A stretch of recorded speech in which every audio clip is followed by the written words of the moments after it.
नमस्कार, जय हिंद विद्यार्थी मित्र हो. कामगार विभागाची भरती आलेली आहे. काही दिवसामध्ये पेपर पण होणार आहे. नाव आता कामगार विभागाच्या भरतीच्या वेबसाईटवरती ठीक आहे आपल्याला काही FAQs दिसतात. मग ते FAQ दुसरं तिसरं काही नसून परीक्षेमध्ये येणाऱ्या प्रश्नांची हिंट आहे, संकेत आहे. नाव आता कोणत्याही विभागाची ज्यावेळेस भरती निघत असते ना, तर त्या विभागाच्या ऑफिशियल वेबसाईटवरती जो काही सरकारी दस्तऐवज असतो, जे काही कागदपत्र असतात ठीक आहे, तर त्यांचा अभ्यास बारकाईने करणं अत्यंत महत्त्वाचं असतं. माझ्या 2 भरत्याचा हा अनुभव आहे. अगोदरची जी धर्मादायची भरती आहे आणि ही कामगार विभागाची आहे, राईट. तर यामध्ये आपण आज जे FAQ 35 FAQ त्यांनी जे वेबसाईटवर दिलेले आहेत 4 लेबर कोडच्या संदर्भामध्ये, ते कोणकोणते आहेत ते पाहू.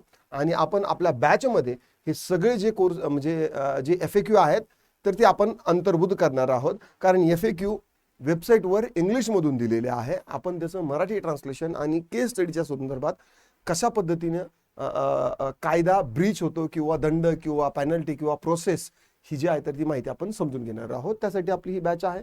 तुम्ही बॅच जर जॉईन केली नसेल तर करून घ्या, कारण यामध्ये तुम्हाला 20 topic wise 19 topic wise test तर आहेच, पण 20 पुन्हा आणखी फुल लेंथ मॉक टेस्ट सुद्धा आहे. ही आपलं ॲप्लिकेशन आहे, इन्स्टॉल करा किंवा अधिक माहितीसाठी या नंबरवरती फक्त मेसेज टाका, तुम्हाला माहिती मिळून जाईल. ना आता हे PDF आहे ना. आता हे मी PDF घेतलं कुठून, ठीक आहे. बघा आता ही आपली वेबसाईट आहे, ठीक आहे. परिपत्रक आणि याच्यामध्ये वेबसाईट आहे, ठीक आहे. ह्याच्यामध्ये आहे ते मी याच्यातून हे 2 डाउनलोड केलेलं आहे. एकामध्ये 27 आहे आणि एकामध्ये 8 कायदे आहेत, म्हणजे 8 FAQ आहेत. सर मग आता चला बघूया आता कोणकोणते आहेत. ठीक आहे, पहा आता हे OSH व्यावसायिक सुरक्षा कोड याच्यावरती हे 8 प्रश्न दिलेले आहे, ठीक आहे. Annual health examination of employee त्याच्याबद्दल काय प्रोसेस आहे तर ती दिलेली आहे, ठीक आहे. Then major standards of prescribed by the state government, state गव्हर्नमेंटने काय प्रिस्क्राइब्ड इन्स्ट्रक्शन दिलेलं आहे, ठीक आहे. Inspector will replacing inspector with inspector cum facilitator not weaken of the enforcement. एका इन्स्पेक्टरच्या ऐवजी जर दुसरा इन्स्पेक्टर जर वरून जर बदली झाली तर ते एन्फोर्समेंट त्यांची वीक होईल का नाही हे देखील दिलेलं आहे, ठीक आहे. तर अशा पद्धतीचे आता कोणकोणत्या याच्यावर आहे. कोड ऑन वेजेस, ठीक आहे, ते 8 झाले. आणि आपण हे पाहत आहोत ॲज ऑन 16/3/2026 याचा रिप्लाय पण आहे आणि हे प्रश्न आहे कोड ऑन वेजेस 2019 चे, ठीक आहे. यामध्ये हे काही प्रश्न दिलेले आहेत, ठीक आहे. ओव्हरटाईमच्या संदर्भामध्ये काही दिलेली आहे प्रश्न त्यांचं दिलेलं आहे, ठीक आहे. Legal provision at the space of wage protection white collar employee, ठीक आहे. व्हाईट कॉलर एम्प्लॉई असेल म्हणजे जिथं फार अंग मेहनतीचं काम नाही आहे, फक्त डोक्याचं काम आहे, तर तिथं कोड ऑफ वेजेसच्या बद्दल काय काय प्रोव्हिजन असायला पाहिजे तर ते देखील दिलेलं आहे, ठीक आहे. आपल्याला म्हणजे हे जे प्रश्न आहेत हे केस स्टडीच्या स्वरूपातून तुम्हाला परीक्षेमध्ये प्रश्न दिसणार आहे.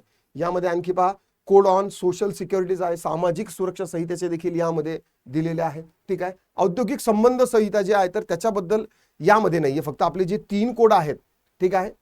अच्छा, औद्योगिक संबंध संहिताबद्दल पण आहे, इंडस्ट्रियल रिलेशन कोड या संदर्भात देखील आहे. आणि आपण जो दुसरा याच्यावरती पाहिला तर तो कोणता आहे, व्यावसायिक सुरक्षा,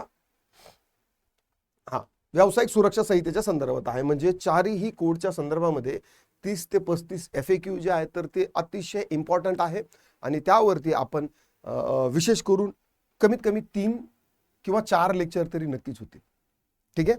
तर एवढंच अपडेट आहे. मला सांगायचं होतं एवढं आहे की तुमचा अभ्यासक्रम जो आहे तो अर्ध्या डोक्याने किंवा अर्धा अभ्यासक्रम कंप्लीट करून जायला नको, म्हणून मी विशेष करून ही काळजी घेत आहे. आणि व्हिडिओ हा यूट्यूबवर यासाठी टाकत आहे की बाकीच्याही विद्यार्थ्यांना म्हणजे अभ्यासक्रम आपल्याला व्याप्ती किती आहे ते कळायला पाहिजे. नाहीतर उगाच अर्ध्या डोक्याने गेला आणि नंतर मग शिक्षकांनी शिकवलेलं आलंच नाही असं नको व्हायला, यासाठी ही गोष्ट आहे, ठीक आहे.